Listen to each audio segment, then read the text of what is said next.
আগামীকাল আসছে সরকারের আয় ব্যয় পরিচালনের ফর্দ বাজেট 2025-26। এবছর বাজেটটি একটু ব্যতিক্রম বিগত বছরের তুলনায় বা বছরগুলোর তুলনায়, কারণ অন্তর্বর্তী সরকার তাদের দায়িত্ব গ্রহণের পরে এই দায়িত্বের মেয়াদ কতদিন হতে চলেছে সেই নিয়ে যেমন প্রশ্ন রয়েছে, পাশাপাশি এই বাজেটটি বাস্তবায়নের পুরো দায়ও তাদের উপর পড়তে পারে। তো সেক্ষেত্রে এই বাজেটটি বিশেষ গুরুত্ব পাচ্ছে, কারণ রয়েছে সংস্কারের পরিকল্পনা এবং একটি টেকসই ভিত্তি দেওয়ার পরিকল্পনা রয়েছে অর্থনৈতিক ব্যবস্থাকে। তো সেই দিকে আমরা তাকিয়ে আছি। এ নিয়ে আজকের বৌনিতে আলোচনা করব, পাশাপাশি থাকছে শেয়ার বাজার, বন্দর ও হাটের খবর। সপ্তাহ শুরুর আয়োজনে আপনাদের সাথে আছে আমি তানজিম শাফিন। বলছিলাম যে এবছরের বাজেটটি একটু ব্যতিক্রম, তাই করা হয়েছে বাস্তবসম্মত পরিকল্পনা, যে কারণেই ইতিহাসে প্রথমবারের মতো বাংলাদেশের কোনো অর্থ বছরের বাজেটের আকার ছোট হলো। অর্থাৎ বিগত অর্থ বছরের যে বাজেটের আকার ছিল 2024-25-এ 7,97,000 কোটি টাকা, সেটির থেকে 7,000 কোটি টাকা কমে 7,90,000 কোটি টাকা দাঁড়িয়েছে চলতি অর্থাৎ আগামী অর্থ বছরের বাজেটের আকার হতে চলেছে 7,90,000 কোটি টাকা সম্ভাব্য, যেটি বলা হয়েছে। আমরা যদি দেখি যে বাজেটের আকার গত 10 বছরে আসলে প্রায় দ্বিগুণ হয়েছে। 2016-17 থেকে আমরা দেখছি যে 2016-17 অর্থ বছরে 3,40,000 কোটি টাকার বেশি বাজেটের আকার ছিল। 2017-18 অর্থ বছরে সেটি 4 লাখ কোটি টাকা উন্নীত হয়। 2018-19-এ সেটি 4.5 লাখ কোটি টাকা ছাড়িয়ে যায়। 2019-20-এ 5,23,000 কোটি টাকা। 2020-21-এ 5,68,000 কোটি টাকা। 2021-22-এ 6 লাখ কোটি টাকা উন্নীত হয় আবারও। এরপরে 2022-23-এ 6,78,000 কোটি টাকা। 2023-24-এ 7,61,000 কোটি টাকা এবং 2024-25-এ 8 লাখ কোটি টাকার কাছাকাছি পৌঁছে যায়। চলতি অর্থ বছরে তার থেকে খুব একটা পরিবর্তন হয়নি, যদিও 2024-25 অর্থ বছরের বাজেট সংশোধন করা হয়েছিল এবং সেখান থেকে কিছুটা কমানো হয়েছিল, 40,000 কোটি টাকার মতো বাজেট কমানো হয়েছিল। অর্থাৎ সেই সংশোধিত বাজেটের সাথে তুলনা করলে চলতি আগামী অর্থ বছর 2025-26 অর্থ বছরের যে বাজেটটি আসতে যাচ্ছে সেটিও মূলত আগের অর্থ বছরের চেয়ে বাজেটের আকার বাড়বে বলা চলে, যদি সংশোধিত বাজেটের সাথে আমরা বলি। জিডিপির ক্ষেত্রে বিশ্বব্যাংক জিডিপি প্রবৃদ্ধির পূর্বাভাস দিয়েছিল চলতি অর্থ বছরের জন্য 3.3%। আইএমএফ জানিয়েছিল 3.8%। অন্যদিকে এশিয়ান ডেভেলপমেন্ট ব্যাংক এডিবি বলেছিল জিডিপি প্রবৃদ্ধি হতে পারে 3.9%। তবে সাময়িক হিসেবে বাংলাদেশ পরিসংখ্যান ব্যুরো জানিয়েছে জিডিপি প্রবৃদ্ধি চলতি বছরে হতে পারে 3.9%। আমরা আসছে বাজেটে জিডিপির যে প্রবৃদ্ধির লক্ষ্যমাত্রা সেটি নির্ধারণ করা হয়েছে 5.5%। জিডিপি প্রবৃদ্ধির ক্ষেত্রে আমরা যেটি দেখেছি যে আমরা যখন দেখছিলাম যে বাজেটের আকার কিভাবে 2015-16 অর্থ বছর থেকে শুরু করে 2025-26 অর্থ বছরের দ্বিগুণের বেশি হয়ে গেছে, তো সেখানে আমরা বুঝতেই পারি যে জিডিপি প্রবৃদ্ধি সাথে সাথে আসলে অনেক বেশি ছিল। তো সেখান থেকে কিছুটা বৈশ্বিক পরিস্থিতির কারণে জিডিপি প্রবৃদ্ধি চলতি বছর কম প্রাক্কলন করা হয়েছিল এবং কম সেটি আসলে বাস্তবায়নে দেখা গেছে। তো আমরা যদি দেখি যে 2016-17 অর্থ বছরে যে জিডিপির কথা বলছিলাম, জিডিপি প্রবৃদ্ধি সেখানে 6.59% ছিল। 2017-18 অর্থ বছরে ছিল 7.32%। 2018-19 অর্থ বছরে 7.88%। 2019-20 অর্থ বছরে করোনা মহামারীর কারণে এবং বৈশ্বিক পরিস্থিতির কারণে সেটি 3.45% এসে দাঁড়ায়। 2020-21 অর্থ বছরে আবারও কিন্তু বৈশ্বিক পরিস্থিতির নানা সংকটের মধ্যেও বাংলাদেশের জিডিপি প্রবৃদ্ধি ভালো থাকে। 2020-21 অর্থ বছরে 6.94% ছিল জিডিপি প্রবৃদ্ধি। 2021-22-এ তা 7%-এর বেশি বেড়ে যায়। 2022-23-এ কিছুটা কমে আসে, 23-24 অর্থ বছরে 4.22%। চলতি অর্থ বছরে যেটি এখনো পর্যন্ত বাংলাদেশ পরিসংখ্যান ব্যুরোর তথ্য বলছে যে 3.97% জিডিপি প্রবৃদ্ধি হতে পারে। এছাড়া আগামী অর্থ বছরের 2025-26 অর্থ বছরে বাজেটে জিডিপি প্রবৃদ্ধির লক্ষ্যমাত্রা থাকছে 5.5 বা 5.5%। মূল্যস্ফীতির চিত্র যদি আমরা দেখি যে 2024-25 অর্থ বছরের জন্য মূল্যস্ফীতির নিয়ন্ত্রণ করার লক্ষ্য ছিল, 6.5% মূল্যস্ফীতি নামিয়ে আনার লক্ষ্য ছিল। এরপরে রাজনৈতিক পট পরিবর্তন, ক্ষমতার পালাবদল শেষে আবার অন্তর্বর্তী সরকার বলে যে 8% মধ্যে মূল্যস্ফীতি নিয়ে আসা এই অর্থবছর শেষে তাদের লক্ষ্য হবে। তবে সেখানেও আসলে পুরোপুরি সাফল্য অর্জন করা যায়নি, যদিও মূল্যস্ফীতি অনেকটা কমেছে।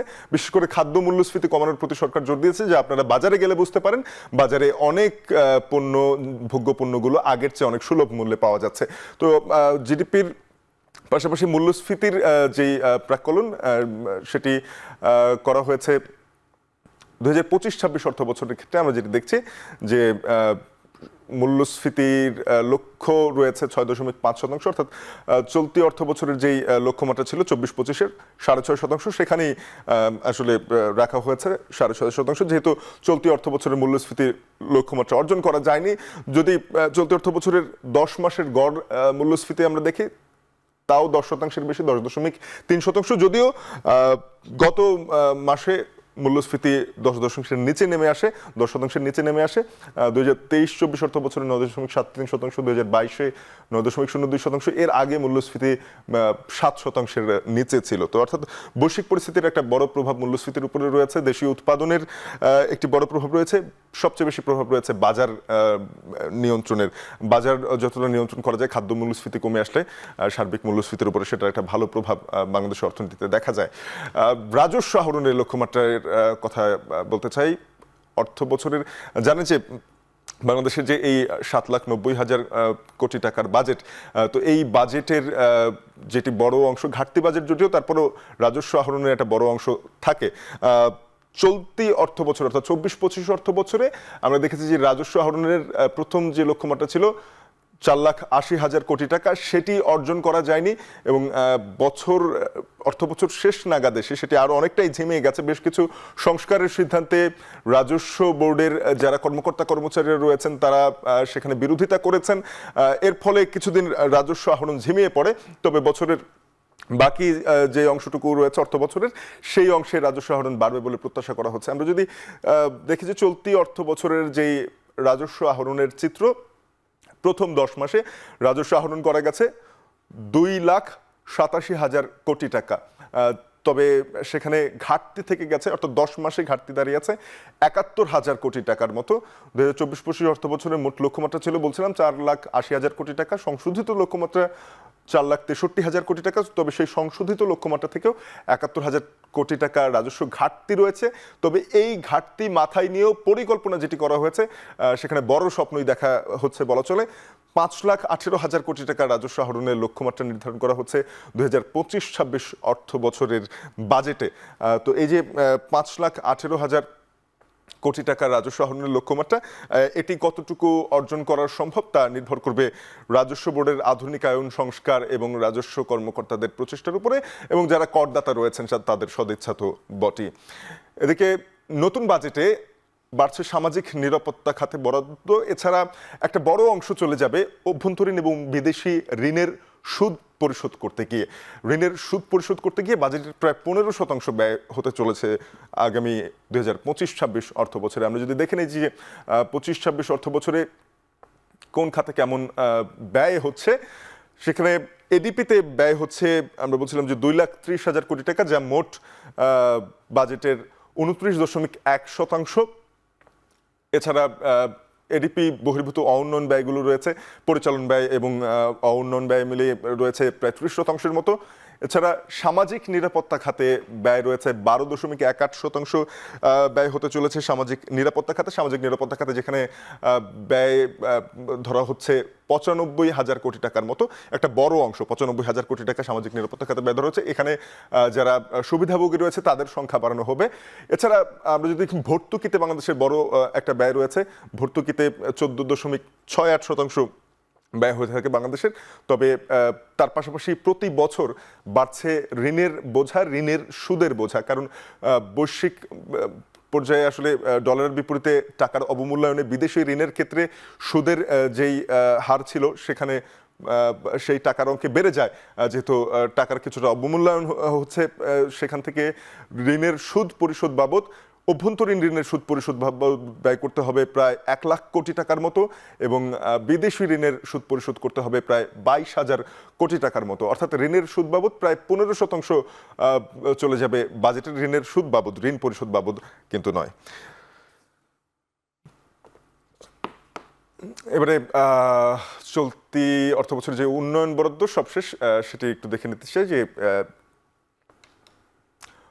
উন্নয়ন বরাদ্দ, হ্যাঁ আমরা উন্নয়ন বরাদ্দ দেখতে চাচ্ছিলাম যে চলতি অর্থ বছরের উন্নয়ন বরাদ্দ প্রথমে বাজেটে নির্ধারণ করা হয়েছে 2,65,000 কোটি টাকা, পরে সংশোধিত বাজেটে 2,16,000 কোটি টাকা। তবে এডিপি বাস্তবায়ন হয়েছে মাত্র 93,000 কোটি টাকার প্রথম 10 মাসে, অর্থাৎ এডিপি বাস্তবায়ন অনেকটাই বাকি রয়েছে পরবর্তী 2 মাসের জন্য। অর্থাৎ 1 মাস অলরেডি শেষ হয়ে গেছে, মে মাস এবং জুন মাস, এই 2 মাসে এডিপি বাস্তবায়ন করতে হতো 1,32,000 কোটি টাকা, যেটি কতটা করা গেছে তার পরিসংখ্যান আমাদের হাতে এসে পৌঁছবে কিছু দিন পরেই।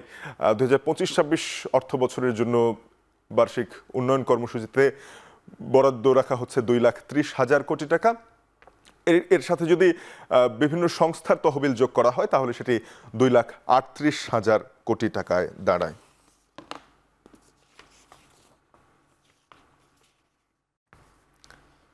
বাজেট নিয়ে আলোচনা করছিলাম, তবে এর সবকিছুই সম্ভাব্য। আগামীকাল বিকেল 4টায় অর্থ উপদেষ্টা সালেউদ্দিন আহমেদ তিনি জাতির উদ্দেশ্যে এই বাজেট উপস্থাপন করবেন এবং সেটি পাশ হবে রাষ্ট্রপতির অধ্যাদেশের মাধ্যমে, যেহেতু এবারে সংসদীয় ব্যবস্থা কার্যকর থাকছে না। একটা বিরতির পর ফিরছে আবার বৌনিতে, সাথেই থাকুন।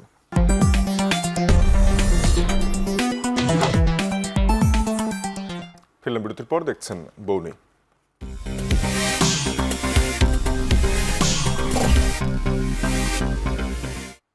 সময়টা খুব একটা ভালো যাচ্ছে না দেশের পুঁজি বাজারে, দরপতন অব্যাহত থেকেছে গত সপ্তাহেও। চলতি সপ্তাহেও ঈদের ছুটি সমন্বয়ে শনিবারও কার্যদিবস ছিল ঢাকার পুঁজিবাজারে এবং আজকের দিনেও পুঁজিবাজারে লেনদেন চলছে। তবে আজকের দিনে কিছুটা ইতিবাচকতা দেখা গেছে। এখনো পর্যন্ত সূচকের পরিবর্তন হয়েছে 0.47%, যেটি ইতিবাচকভাবে, এবং আমরা যদি পয়েন্টে হিসাব করি 22 পয়েন্ট বেড়েছে এখনো পর্যন্ত সার্বিক সূচক ডিএসইএক্স, দাঁড়িয়েছে 4,659.98 পয়েন্টে। সরিয়া সূচকও বেড়েছে 5.28 পয়েন্ট, দাঁড়িয়েছে 1,016.64 পয়েন্টে। এছাড়া ভালো ভিত্তির প্রতিষ্ঠান নিয়ে DS30 সূচকটি বেড়েছে 10.95 পয়েন্ট, দাঁড়িয়েছে 1,740.58 পয়েন্টে। লেনদেনের শুরুর পর থেকে ইতিবাচকতা দেখা গেছে, যেহেতু আগামীকালকে বাজেট আসতে চলেছে, তো সেখানে আসলে প্রাণচাঞ্চল্য ফেরে অর্থনীতিতে।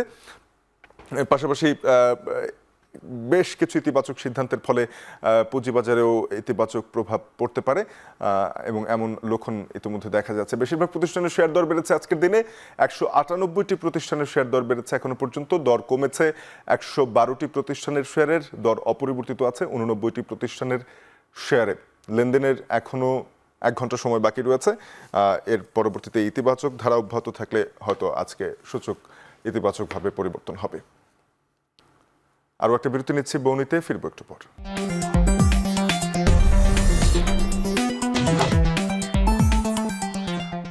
বিরতির পর আবারও স্বাগত, দেখছেন বৌনি।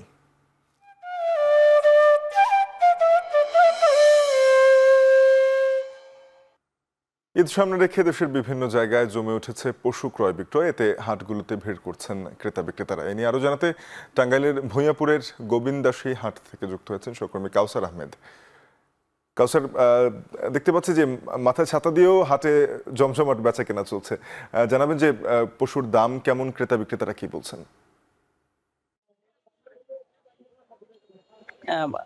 গত কয়েকদিনের তুলনায় আজকের এই হাটে পশুর দাম অনেকটাই কম বলছেন এখানে যারা পাইকার, ফরিয়া ও যারা খামারি রয়েছেন তারা। আর এই হাটে এই ভূঁইয়াপুর ছাড়াও টাঙ্গাইল সদর, কালিহাতী, ঘাটাইল এবং সিরাজগঞ্জের কয়েকটি উপজেলা, গাজীপুর সহ কয়েকটি উপজেলার যারা খামারি রয়েছেন তারা এখানে গরু নিয়ে এসেছেন। তারা বলছেন যে বাড়িতে যে গরুর দাম 1 থেকে 1.5 লাখ টাকা বলতো, সেই 1.5 লাখ টাকার গরু এই হাটের দাম হচ্ছে সর্বোচ্চ 1,42,000 থেকে 1,45,000 টাকা পর্যন্ত। যারা পাইকার ও ফরিয়া যারা রয়েছেন তারা বলছেন যে হাটে গরুর সরবরাহ অনেকটাই বেশি, তবে ক্রেতা অনেকটাই কম। আর ক্রেতা কমের কারণে দাম অনেকটাই কম হচ্ছে। তারা বলছেন যে যেভাবে গরু সরবরাহ হচ্ছে, বেলা যত গড়াবে ততই গরুর সংখ্যাও বাড়বে, বিক্রি অনেকটাই বাড়বে। আর এদিকে প্রান্তিক পর্যায়ের খামারি যারা রয়েছেন তারা বলছেন যে গরুর ভুসি এবং ফিড জাতীয় যে খাদ্য রয়েছে সেই খাদ্যের দাম বেড়েছে, এছাড়াও গবাদি পশুর চিকিৎসা ব্যয় অনেকটাই বেড়েছে, সেই জন্য উৎপাদন খরচ অনেকটাই বেড়ে গিয়েছে। কৃষকরা বলছেন যে গত বছরের তুলনায় প্রায় 15 থেকে 20% উৎপাদন খরচ বেড়েছে। আর আর আরেকটি বিষয় জানিয়ে রেখে যে আমি যে হাটটিতে আছি এটি বাংলাদেশের মধ্যে অন্যতম ঐতিহ্যবাহী গোবিন্দাসী হাট নামে পরিচিত। এখানে সারা বাংলাদেশের যারা পাইকারি বা ফরিয়া যারা রয়েছেন তারা এখান থেকে গরু কিনে নিয়ে যেত, কিন্তু দিন দিন এই হাটের জৌলুস হারাতে বসেছে। এর কারণ হিসেবে যারা পাইকার ব্যবসায়ীরা বলছেন যে স্থানীয় প্রভাবশালী রাজনৈতিক নেতা এবং প্রশাসনের কারণে এই হাটের ইজারা দেওয়া হচ্ছে অনেক বেশি নির্ধারণ করা হয়েছে। আর এই বেশি নির্ধারণ করার ফলেই কিন্তু হাসিলও বেশি নেওয়া হচ্ছে, যে কারণে এখানে যে একটা ঐতিহ্য বা জৌলুস ছিল সেই জৌলুসটি এই হাটে আর নাই। আর এখানে আজকের হাটে হাসিল নেওয়া হচ্ছে প্রায় দ্বিগুণ বেশি। গত হাটে যেখানে একটি গরু থেকে সর্বোচ্চ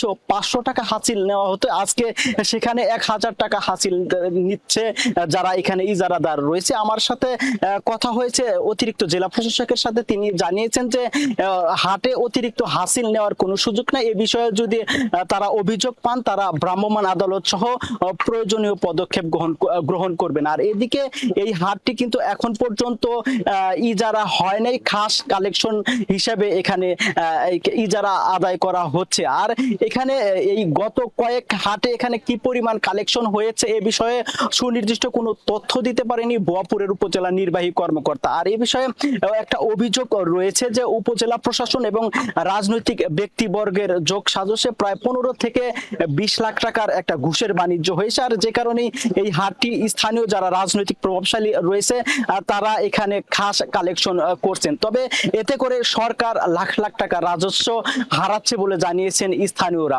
আর এখানে যারা পাইকার আর ফরিয়ারা রয়েছে তারা বলছেন যে ঈদকে ঘিরে দিন যতই বাড়বে ততই পশুর সরবরাহ বাড়বে, দাম কিছুটা বাড়তে পারে বলে মনে করছেন ব্যবসায়ীরা। তো এই ছিল আমার কাছে গোবিন্দাসী হাটের গরুর দরদাম নিয়ে সবশেষ তথ্য। সাবিন কাউসার, আপনাকে ধন্যবাদ। সহকর্মী কাউসার আহমেদ যুক্ত হয়েছিলেন টাঙ্গাইলের ভুয়াপুরের গোবিন্দাসী হাট থেকে, জানাচ্ছিলেন কোরবানির পশু বেচাকেনার খবর। এর সাথে শেষ করছে বৌনির আজকের আয়োজন। এখন টেলিভিশনের ওয়েবসাইট দেখতে ভিজিট করুন www.ekhon.tv। যুক্ত থাকুন ফেসবুকে facebook.com/tv.ekhon, আর ইউটিউবেও চোখ রাখুন youtube.com/c/ekhon tv।